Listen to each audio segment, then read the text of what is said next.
नमस्कार, मी अमृता आकाश. गुरुकिल्ली यशाची आमच्या कार्यक्रमात आपलं स्वागत. आज आपण कार्यक्रमात विवाह आणि विवाहोत्तर जीवन या विषयावर अधिक मार्गदर्शन घेणार आहोत आणि आपल्याला मार्गदर्शन करण्यासाठी आपल्या सोबत आहेत ज्योतिष आणि वास्तुशास्त्र तज्ञ श्री वासुदेव सत्रे. सर, कार्यक्रमात आपलं स्वागत करते. नमस्कार. विषयाला आपण सुरुवात करणारच आहोत. त्या अगोदर आपण सरांची थोडक्यात ओळख देखील करून घेऊयात. श्री वासुदेव सत्रे यांनी वयाच्या 16व्या वर्षी आळंदी इथे श्री वेदमूर्ती अभयशास्त्री पाठक यांच्या गुरुकुलात यजुर्वेद आणि वास्तुशास्त्र अध्ययनाला आरंभ केला. सोबतच बालपणापासून त्यांना आजोबा आणि वडिलांचेही वेळोवेळी ज्योतिष विद्येचं मार्गदर्शन देखील लाभलं. वयाच्या 21व्या वर्षी वडिलांकडून ज्योतिष आणि श्री वेदमूर्ती पाठक गुरुजींकडून यजुर्वेद आणि वास्तुशास्त्रासंदर्भात त्यांनी शिक्षण पूर्ण करण्याची प्रेरणा देखील घेतली. गेल्या 12 ते 15 वर्षापासून पुण्यात ज्योतिष आणि वास्तुशास्त्राचं यथायोग्य आणि प्रामाणिक मार्गदर्शनाचं कार्य ते करतात. आणि सगळ्यात महत्त्वाचं सांगायचं झालं तर ज्योतिष आणि वास्तुशास्त्र त्याचबरोबर वेद या क्षेत्रात वासुदेव सत्रे यांची ही 10वी पिढी आहे. गेल्या 15 वर्षांपासून भारतात आणि भारताबाहेर देखील अनेक देशांमध्ये त्यांनी मार्गदर्शन केलेलं आहे. वासुदेव सरांचं हे कार्य असंच अविरतपणे सुरू आहे. तर सर, आज आपण विवाह आणि विवाहोत्तर जीवन या संदर्भात तुमच्याकडून अधिक माहिती घेणार आहोत. थेट कार्यक्रमाला सुरुवात करूया. सर, विवाह म्हटला तर अनेक प्रश्न येतात. ते म्हणजे कुंडली जुळते की नाही, गुण जुळतायत की नाही, आणि त्यानंतर देखील अनेक प्रश्न असतात की हा विवाह टिकेल की नाही. तर सगळ्यात आधी जे प्रेक्षक आपल्याला पाहतात आणि ज्यांना विवाह करायचा आहे त्यांना तुम्ही काय सांगाल? पहिली गोष्ट म्हणेल की विवाह हाच एक प्रश्न आहे. तर जे कोणी विवाह इच्छुक आहेत तर त्या पालकांनी किंवा त्या विवाह इच्छुक वर किंवा वधू जे आहेत त्यांनी सगळ्यात आधी आपली पत्रिका दाखवावी. आणि तुम्ही जसं आता बोललात की विवाह म्हटलं की गुणमिलन आलं, तर फक्त गुणमिलनावर विश्वास हा ठेवू नये. अगदी 5 आणि 7 गुण जुळणाऱ्या सुद्धा पत्रिका आल्या आहेत माझ्याकडे आणि त्याला मी होकार दिला आहे. पत्रिकेमध्ये महत्वाचं असतं तुमचे पत्रिकेचे लग्नपत्रिका दोघांची आणि भावचलित हे जे टेबल, कारण ते जर मॅच होत असतील तर त्यामध्ये गुण काही इतकं विशेष त्यात महत्व नसतं. विवाहाचे जे गुण जुळतात ते, तर पत्रिकेमध्ये महत्वाचं काय असतं की तो मुलगा आणि मुलगी त्यांची बौद्धिक, मानसिक, शारीरिक ह्या तिन्ही पातळी जी आहेत ह्या दोघांच्याही अनुकूल असाव्यात.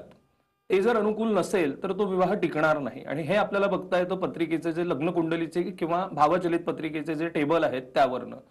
तर विवाह इच्छुक जेही असतील त्या पालकांनी किंवा त्या मुला मुलींनी आपली पत्रिका दाखवावी आणि पत्रिकेत जर काही दोष असतील तर ती पत्रिका दोषमुक्त करून घ्यावी आणि नंतर विवाहाचा विचार करावा. अगदीच. त्यामुळे आपली जी पत्रिका आहे ती दोषमुक्त केल्यानंतर खरं तर विवाहाच्या संपूर्ण मार्गात एखादा अडथळा असेल तर तो देखील दूर होण्यास मदत होतात.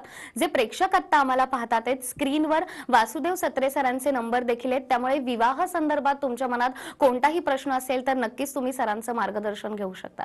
सर, जसं तुम्ही सांगितलं की कुंडळी जुळवत असताना गुणमिलन जितकं महत्वाचं असतं त्याचबरोबर आपण पाहतो की कधीतरी सौम्य मंगळ असतो किंवा दोघांच्या पत्रिकेत एखाद्याला कडक मंगळ सांगितला जातो आणि मग ही पत्रिका जुळत नाहीये असं कुठेतरी सांगितलं जातं. तर यात किती सत्यता आहे? मी काय म्हणेन अमृता की मंगळ सौम्य किंवा कडक असं नसतं. असतो तर मंगळ, एक तर ती पत्रिका मंगळाची आहे किंवा म्हणजे मंगळाची नाही, या दोनच गोष्टी. सौम्य किंवा कडक असं नसतो. हे गैरसमज खूप पसरवले गेले आहेत किंवा अपडेट झालेलं शास्त्र जे आहे ते पण लोकांपर्यंत पोहोचवलं गेलेलं नाही.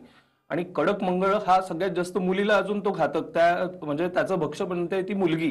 कारण मुलीला सांगितलं जातं कडक मंगळ आहे आणि मग ती नातेवाईकांमध्ये चर्चा होते, पत्रिका जुळते बरं का, पण बघा त्या मुलीला जरा कडक मंगळ आहे. तर त्या केवळ त्या अपप्रचारामुळे, अज्ञानामुळे, अपडेटेड नॉलेज जे आहे ते लोकांपर्यंत न पोहोचल्यामुळे अशा मुलीचा विवाह जो आहे तो विलंब होत जातो. त्यामुळे पत्रिकेमध्ये एकतर मंगळ असतो किंवा नसतो. तर मंगळ असेल तर त्याचे सुद्धा उपाय आहेत. आणि अजून एक महत्वाचं सांगेल की एकाला मंगळ आहे, मुलीला मंगळ आहे आणि मुलाला मंगळ नाही, तरी सुद्धा तो विवाह आपण उपयुक्त जे उपाय आहेत ते करून तो विवाह आपण निश्चित करू शकतो. किंवा मुलाला मंगळ आहे आणि मुलीला मंगळ नाही तरी सुद्धा आपण अनेक जे उपाय आहेत ते उपाय करून आपण तो जो विवाह आहे तो निश्चित करू शकतो. आता उपाय म्हटलं तर उपायाचे 3 प्रकार आहेत: आधिदैविक, आधिभौतिक आणि आध्यात्मिक. की आधिदैविक कसं की आपण काहीतरी पत्रिकेतले दोष असतील तर त्यावर आपण त्यांना काहीतरी पूजा सांगतो. आधिभौतिक म्हणजे काय की मुलगी आहे लग्नाची तर 4 ठिकाणी आपण कळवलं पाहिजे की आमची मुलगी लग्नाची आहे, बरोबर, आजकालच्या प्रथेप्रमाणे 4 वधूवर सूचक केंद्रामध्ये नाव नोंदवलं पाहिजे. आणि आध्यात्मिक म्हणजे आपण घरगुती काही उपासना किंवा त्यांना काही उपाय करायचे असतील तर ते उपाय सुचवू शकतो. या तिन्ही प्रकारे आपण उपाय करू शकतो. तसंच मी काय म्हणेल, बाकी इतर गोष्टी पण असतात तर आपण त्याला म्हणजे या तिन्ही प्रकारे उपाय करतो. कुठली अडचण आली तर त्याला आपण आधी दैविक, पहिले आपण काही रस्त्याने जाताना गाडी फेल पडली, आपण देवाचं नामस्मरण करतो. मग आधी भौतिक म्हणजे मेकॅनिकला आवाज देतो. आध्यात्मिक म्हणजे काहीतरी त्यातले कोणी तज्ज्ञ असतील त्यांना फोन करून विचारतो की असं काही केलं की गाडी सुरू होईल का. तर या तिन्ही प्रकारे उपाय करून पत्रिकेमधले जे काही दोष आहे ती पत्रिका दोषमुक्त करून आपला विवाह जो आहे तो आपण अतिशय उपयुक्त आणि आनंदी यशस्वी असं करू शकतो. अगदीच. त्यामुळे ज्योतिषशास्त्राचा आधार घेऊन विवाह जुळवण्यासाठी नक्कीच. जे अडथळे येतात ते दूर होऊ शकतात, कारण त्या संदर्भात आपल्याकडे उपाय देखील आहेत. उपाय देखील आहे. उपायाने काय होतं की अडथळे दूर होतात, पण काही काही याच्यामध्ये त्या अडथळ्यांची तीव्रता कमी होते. प्रत्येक शास्त्राला काही ना काही बंधनं आहेत, बरोबर. उपाय निघतात, पण काही काही अडचणी अशा असतात की त्याची तीव्रता कमी होते, त्या अडचणी दूर होऊ शकत नाही. पण मॅक्झिमम 90-95% अडथळे जे आहेत ते दूर होतात. फक्त जे उपाय जे आहेत ते तेवढ्या तन्मयतेने, श्रद्धेने केले पाहिजेत. कारण श्रद्धावान लभते फलम. श्रद्धा असेल तरच ते उपाय जे आहेत त्याचे काय म्हणतात त्याला रिझल्ट्स मिळतील. आपण जर का श्रद्धाच ठेवली नाही तर म्हणजे जे म्हणतात मनी नाही भाव आणि देवा मला पाव, असं होणार नाही. तर त्यामुळे श्रद्धेने आणि तन्मयतेने ते जर उपाय केले तर नक्कीच त्याचा रिझल्ट मिळतो. अगदीच. आणि विषयाला आपण सुरुवात केलेली आणि याच विषयासंदर्भात आपल्याला एका प्रेक्षकाचा फोन देखील आलेला आहे. आपण आपला प्रश्न थेट सरांना विचारू शकता.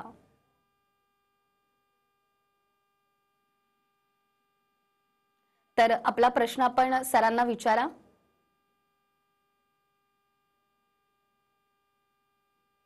बहुतेक हा, आपला आवाज येतोय. आपला प्रश्न थेट सरांना विचारा. हॅलो, मी पूनम बोलतोय पुण्यावरून. बोला, जन्मतारीख सांगा आपली. माझी जन्मतारीख आहे 14/7/92. 14/7/92. वेळ 14/7/92. हा, वेळ आहे 1:30 रात्री. हा ठिकाण पुणे.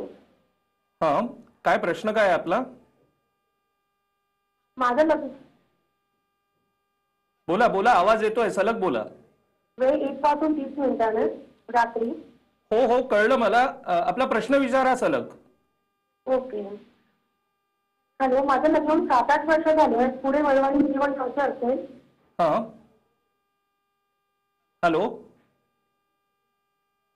तर पूनम यांचा प्रश्नच हा आहे की त्यांचं वैवाहिक जीवन पुढचं कसं असेल आणि त्यांच्या लग्नाला 7 ते 8 वर्ष झालेली आहेत. बरोबर बरोबर. येस. तर यांना बऱ्यापैकी वैवाहिक सुख मिळेल. आणि सोबतच मी यांना हे म्हणेन की पंचमातला यांचा गुरु आहे, एकटा गुरु आहे. एकटा गुरु ज्या स्थानात असतो त्या स्थानाचा नाश करतो.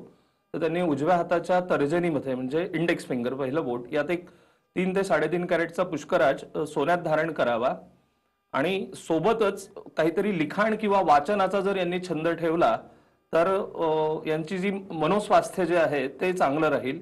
कारण चंद्रराहू असल्यामुळे मनोस्वास्थ्य नसतं, मन चंचल असतं.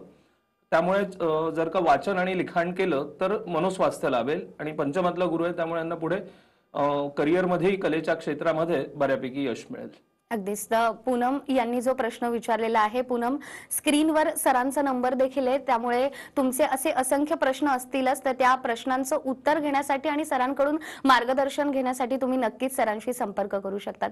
सर, जसं त्यांनी विचारलं की विवाह तर झालेला आहे, मात्र आता येणाऱ्या काळामध्ये आमचा विवाह टिकेल का, तर लग्न जुळवत असताना देखील ग्रहमैत्री काही वेळेला नसते आणि मग अशा वेळेला हा विवाह टिकेल की नाही किंवा दोघांमध्ये खटके उडतील का, असा साधारण प्रश्न येतोच मनामध्ये. काय सांगा? काय असतं, सर्वसाधारण स्त्रिया ज्या आहेत ना त्या अतिशय भावूक असतात. त्यामुळे काय होतं, लग्न झालं की नवीन नवीन ऍडजस्ट व्हायला वेळ जातो. त्यामुळे परस्परांमध्ये वाद होतात. दोघंही जण, मुलगा आणि मुलगी, वेगवेगळ्या कल्चरमधनं आलेले असतात. कारण प्रत्येक कुटुंबाचं जे कल्चर आहे ते वेगळं असतं. त्यामुळे दोघांनाही परस्परांच्या कल्चरमध्ये मर्ज व्हायला वेळ लागतो. आणि विशेष करून जे आता मी बोललो की स्त्रिया ज्या आहेत, मुली ज्या आहेत, त्या खूप भावूक असतात. त्यामुळे त्यांना काय वाटतं लगेच की आपलं लग्न टिकेल की नाही. किंबहुना 15-15 वर्ष, 20-20 वर्ष झालेलीही असे जोडपी आली आहेत माझ्याकडे की किंवा ती स्त्री आली आहे की म्हणते माझं लग्न टिकेल का, जेव्हा की मुलगा 10वीला असतो आणि आता काय लग्न मोडून मिळणार आहे. पण भाऊक असल्यामुळे काय वाटतं की लग्न टिकेल की नाही आणि त्यांना थोडंसं अधांतरी वाटतं. आणि त्यातल्या त्यात जर का एखादी स्त्री फक्त गृहिणी असेल ती जर का सेल्फ डिपेंडंट असेल ना, तर तिला तिच्या मनात हे विचार येणार नाही. पण ती जर का गृहिणी असेल तर तिला ती सारखी भीती राहते की आपण परपोषी आहोत. पण ती हा विचार करत नाही की आपण लग्न केलं तर परपोषी आणि स्वयंपोषी असं काही मनात गैरसमज आणायला नको. तर त्यामुळे मुलींच्या मनामध्ये हा विचार येतो की आपलं लग्न टिकेल की नाही. पण तुम्ही जे म्हणालात ना ग्रहमैत्री, तर जेव्हा आपण पत्रिका बघतो, मी जसं बोललो मगा की गुणमिलन, तर गुणमिलनाच्याच मथळ्याखाली ग्रहमैत्री, नाडी, गण हे सगळं येतं. तर त्यामुळे मी म्हटलं की ग्रहमैत्री ही फारशी महत्वाची नाही, पत्रिकेतला जो टेबल आहे तो महत्वाचा आहे. आणि तो जर का आपण व्यवस्थित बघून घेतला आणि त्या पत्रिकेतले स्त्री दोष, पितृदोष किंवा मुंजाचा दोष असे काही दोष असतील तर ती पत्रिका जर आपण दोषमुक्त करून घेतली तरी सुद्धा आपण तो विवाह करू शकतो. अगदीच. त्याचबरोबर याच विषयासंदर्भात आपल्याला आणखीन एक फोन आलेला आहे. जयश्री अमरावतीवरून त्यांनी आपल्याला फोन केलाय. जयश्री, आपला प्रश्न थेट सरांना विचारा. हॅलो, नमस्कार सर. नमस्कार. जन्मतारीख सर, सांगा. माझी जन्मतारीख आहे 11/7/86. जन्म वेळ आहे रात्री 2:45. बरं. आणि जन्म गाव आहे मालेगाव. मालेगाव नाशिक? मालेगाव वाशिम. अच्छा, वाशिम. बरं बरं. आपला प्रश्न काय जयश्री? तर माझा प्रश्न असा होता की माझा यजमानांचा व्यवसाय आहे ऑटोमोबाईलचा. बरं. आणि त्या व्यवसायाला 18 वर्ष पूर्ण झाले आहे. बरं. तर तब्बल आता 4 वर्ष झाले त्यांच्या व्यवसायाची आर्थिक स्थिती मंदावलेली आहे. बरं. तर मी त्यांची अर्धांगिनी म्हणून जर आपण काही उपाय सांगितले आणि ते मी केले तर त्यांच्या आर्थिक स्थितीत काही सुधारणा होईल का? नक्कीच सांगता येईल. तर जयश्री यांची सिंह रास आहे, पण सगळ्यात आधी मी हे सांगेल की यांचा मघा नक्षत्रावर जन्म झालाय, त्यामुळे मघा नक्षत्राची यांनी शांती करून घ्यावी, डोळे तपासून घ्यावे. आणि आता यांनी विचारलंय आपल्या यजमानांबद्दल की त्यांचा ऑटोमोबाईलचा व्यवसाय आहे. जर यांच्या यजमानांचा जो व्यवसाय आहे ऑटोमोबाईलचा, तो यांनी जर का स्वतःच्या नावावर करून घेतला तर त्यामध्ये यांना भरभरून, म्हणजे यांच्या यजमानांना भरभरून यश मिळेल. आणि सोबतच मी म्हणेल की यांनी होईल तेवढी कुलदेवीची उपासना करावी. उपासना ही परत स्पष्ट करतो की अनेकांना उपासना म्हणजे ते विचारत कोणत्या दिवशी करावा. उपासना म्हणजे ही दररोज आपल्या कुलदेवीचं स्तोत्र आहे, श्लोक आहे, मंत्र आहे, त्याचा जप करावा. आणि मी कोणालाही बंधनं ठेवणार नाही की तुम्ही 11 वेळा करा, 108 वेळा करा, 51 वेळा करा. अगदी स्नान झालं की अगदी स्थिरचित्ताने आसन घालून देवासमोर जरी बसलात आणि अगदी कंटाळा येईपर्यंत म्हणावं. अगदी 2दा म्हटल्यावर जरी कंटाळा आला तरी आपली उपासना थांबवावी. तर यांनी कुलदेवीची उपासना करावी आणि आपल्या यजमानांचा उद्योग जो आहे तो यांच्या नावावर ट्रान्सफर करावा. त्यानंतर त्यांना त्यांच्या उद्योगामध्ये भरपूर असं यश मिळेल. अगदीच. जयश्रीताई, तुम्ही जो प्रश्न विचारला आणि त्याचबरोबर जे प्रेक्षक आता हा कार्यक्रम पाहतात आहेत, ज्योतिष आणि तुमचं लग्न जरी झालं असेल आणि त्यानंतर कोणते प्रश्न तुमच्या मनात असेल तर स्क्रीनवर सरांचा नंबर आहे, तुम्ही नक्कीच सरांशी संपर्क करू शकतात आणि तुमच्या मनातल्या शंका तुम्ही दूर करू शकतात. सर, जसं तुम्ही सांगितलं की विवाह जुळत असताना अनेक गोष्टी पाहिल्या जातात, पत्रिका पाहिली जाते, तर यामध्ये विवाह करण्यापूर्वी देखील कुंभ विवाह करा किंवा अर्क विवाह करा असं ज्योतिषांकडून सुचवलं जातं. तर त्यामध्ये नेमकं किती तथ्य आहे? तथ्य आहे, कारण तो शास्त्रानेच दिलेला तो उपाय आहे. स्त्रीच्या पत्रिकेमध्ये जर का एकापेक्षा अधिक विवाहाचे योग असतील तर त्या मुलीला कुंभ विवाह सुचवला जातो. आणि मुलाच्या पत्रिकेमध्ये एकापेक्षा अधिक विवाहाचे किंवा विवाहाला विलंब होण्याचे योग असतील तर मुलाला अर्कविवाह करायचा सल्ला दिला जातो. तर नक्कीच कोणाला जर का हा सल्ला देण्यात आला असेल तर त्यांनी नक्कीच तज्ञ ज्योतिषांना आपली पत्रिका दाखवावी, क्रॉस चेक करून घ्यावं. आणि पत्रिकेत जर का कोणी सुचवलं असेल अर्कविवाह किंवा कुंभविवाह. अर्कविवाह म्हणजे काय? रुईच्या झाडासोबत विवाह. कुंभविवाह म्हणजे काय? कलश, कलशामध्ये विष्णूचं आवाहन करून विष्णूसोबत विवाह, म्हणजे देवासोबतच विवाह, जेणेकरून देव आपलं संकट जे आहे ते देव आपल्यावर ओढवून घेतो. तर त्यासाठी पत्रिकेत जर का असं कोणी सुचवलं असेल तज्ञ ज्योतिषांनी तर नक्कीच तो उपाय करून घ्यावा. अगदीच. त्यामुळे लग्नापूर्वी हा विवाह करणं देखील किती महत्वाचं आहे आणि खरं तर त्याला शास्त्रीय कारण आहे जे आता तुम्ही सांगितलं. आणि आपल्या कार्यक्रमामध्ये आणखीन एक फोन आपल्याला आहे. दीपक यांचा फोन आपल्याला आलाय. दीपक, आपला प्रश्न थेट सरांना विचारा. हॅलो.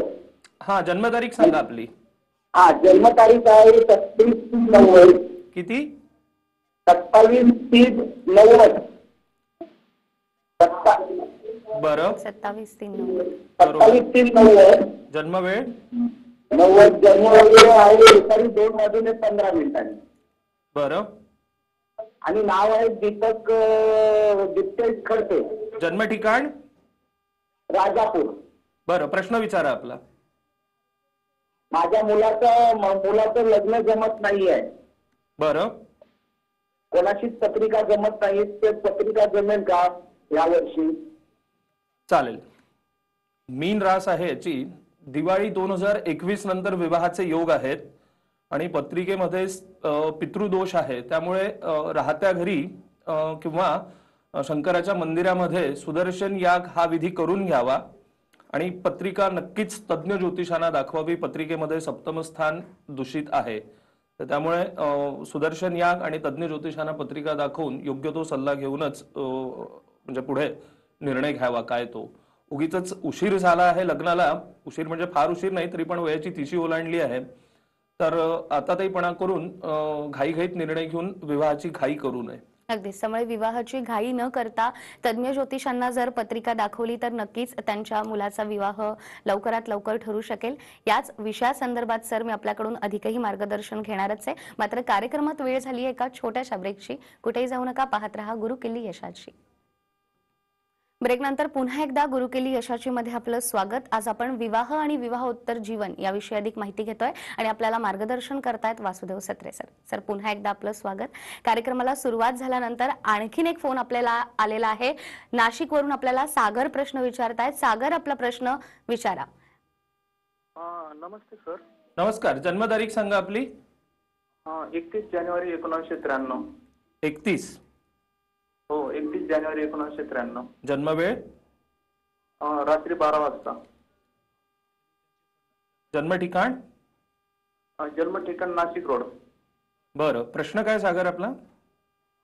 सर माझा असा प्रश्न आहे की माझं स्पर्धा परीक्षेमध्ये सरकारी नोकरीमध्ये काम होत नाही आणि सध्या आता लग्नाचं चालू आहे, तर मग ते लग्न पण जमत नाहीये आणि मी सध्या व्यवसायाचा प्रयत्न करून राहिलेलो आहे. तर मल्टी सर्व्हिसेस सिव्हिल कंस्ट्रक्शनचं, तर त्याच्यामध्ये सरकारी कामामध्ये जरा अडचणी येते. चालेल. तर सगळ्यात आधी डोळे तपासून घ्यायचे. दिवाळी 2021 नंतर विवाहाचे योग आहेत आणि सरकारी नोकरीसाठी जे म्हणतायत हे तर सरकारी नोकरीचे योग नाही. यांनी उद्योग करावा आणि जे कन्स्ट्रक्शनचा उद्योग ते म्हणाले तो उद्योग त्यांनी केला तर अतिशय उत्तम. उगीच सरकारी नोकरीच्या नादात वेळ घालवू नये. अगदीच. अनेक प्रेक्षक आहेत सर ज्यांचे फोन आपल्याला कार्यक्रम सुरू झाल्यापासून येतात आहे. त्यामुळे ज्योतिषी संदर्भात आणि येणाऱ्या भविष्याचा वेध घेण्यासाठी ज्या ज्या प्रेक्षकांच्या मनामध्ये प्रश्न आहेत, स्क्रीनवर सरांचा नंबर आहे, तुम्ही नक्कीच सरांशी संपर्क करू शकतात. आणि आजपर्यंत सरांनी जे कार्य केलेलं आहे त्यानंतर प्रेक्षकांना जे अनुभव आलेले आहेत त्याच्यापैकी एका प्रेक्षकाचा आपण अनुभव देखील पाहूयात. नमस्कार, मी गणेश गावडे. साधारण 2 वर्षापूर्वी वासुदेव सत्रे सरांच्या हिंजवडीतील ऑफिसला मी त्यांची भेट घेतली आणि कुठला व्यवसाय सुरू करावा यासाठी सरांचा सल्ला घेतला. सरांनी माझी पत्रिका पाहिली आणि त्यानंतर मला हॉटेल व्यवसाय सुरू करावा असा सल्ला दिला. त्यानंतर मी मुंबई बेंगलोर हायवे पाषाण पुणे येथे जागा निश्चित केली आणि सरांनी सांगितलेल्या वास्तुशास्त्रानुसार मी बांधकाम पूर्ण केलं आणि त्यानंतर 5-6 महिन्यामध्ये मी टोनी ढाबा या नावाने हॉटेलची सुरुवात केली, व्यवसायाची सुरुवात केली आणि खूप कमी वेळामध्ये मला खूप असा उत्तम असा प्रतिसाद मिळाला. आणि एक विशेष बाब म्हणजे मला माझ्या नावापेक्षा आजूबाजूच्या परिसरातील लोक टोनी ढाब्याचे मालक या नावाने एक नवीन ओळख मला मिळाली. त्याबद्दल मी सत्रे सरांचे खूप असे आभार व्यक्त करतो. आणि प्रेक्षकांना विनंती आहे, आपणही आपल्या करिअरची किंवा व्यवसायाची सुरुवात करण्यापूर्वी सत्रे सरांचं मार्गदर्शन किंवा सल्ला घ्यावा अशी माझी विनंती आहे. अगदीच. त्यामुळे तुमच्याकडून मार्गदर्शन घेतल्यानंतर त्यांच्या जीवनात जो बदल झालेला आहे तो आनंद त्यांच्या चेहऱ्यावर अगदीच दिसत होता. कार्यक्रम सुरू झाल्यापासून आपल्याला जो प्रतिसाद मिळतोय, नक्कीच प्रेक्षकांच्या मनात अनेक प्रश्न असणार आहे. अगदी शेवटच्या टप्प्यात आपण आलो आहोत. जाता जाता तुम्ही प्रेक्षकांना काय सल्ला द्याल? बघा, मी एक कसा संदेश देईल की आपला विषय जो आहे विवाह आणि विवाहोत्तर जीवन, तर आदर्श विवाह कसा असावा, गृहस्थाश्रम कसं असावं, त्यासाठी मी एक जी व्याख्या आहे ती सांगेल. सानंदम सदनम सुताश्च सुतिय कांता मनोहारिणी, म्हणजे घरात आनंद असावा, घर असावं, मुलं बाळं असावीत. सुताश्च सुतिय कांता मनोहारिणी, पत्नी जी आहे ती मनरमविणारी असावी. सानंदम सधनम सयोश्चितिरतीश्चाज्ञापरा सेवकाहा, की आनंदासहित धन सुद्धा असावं आणि सेवक जे आहेत घरातले ते सुद्धा आपली आज्ञा पाळणारे असावेत. आतिथ्यम शिवपूजनम प्रतिदिनम मिष्ठान्न पानं गृहे, की आलेल्या गेलेल्यांचं आतिथ्य होत आहे, दररोज जेवणामध्ये गोड काही ना काहीतरी बनत आहे. मिष्ठान्न पानं गृहे. साधो संगमुपासते ही सततम धन्यो गृहस्थाश्रमः. ह्या सगळ्या गोष्टींसोबतच तुम्ही 4 साधू म्हणजे सज्जन लोकांसोबत तुमचा दिवस जातो आहे, असा गृहस्थाश्रम धन्य आहे. तर आपल्या प्रेक्षकांना सगळ्यांना एक संदेश देण्यापेक्षा म्हणजे एक विनंती आहे की ही व्याख्या जी आहे ही तंतोतंत आपल्या आयुष्यात आणा, संसारात आणा आणि आपला गृहस्थाश्रम जो आहे म्हणजे वैवाहिक जीवन तो धन्य करून घ्या. अगदीच. त्यामुळे विवाहानंतरचं संपूर्ण आयुष्य कसं असावं, अगदी 2 ओळीमध्ये समर्पक असं उत्तर खरं तर या नक्कीच. प्रश्नाचं सर तुम्ही दिलेलं आहे. आज तुम्ही इथे आलात आणि अतिशय महत्त्वाच्या अशा विषयावर तुम्ही आम्हाला मार्गदर्शन केलं, यासाठी आपले खूप खूप आभार आहे. नमस्कार. त्याचबरोबर गुरुकिल्ली यशाची मध्ये वेळ झाली आहे इथेच थांबण्याची. पुन्हा भेटूया एका नव्या विषयासह. तोपर्यंत नमस्कार.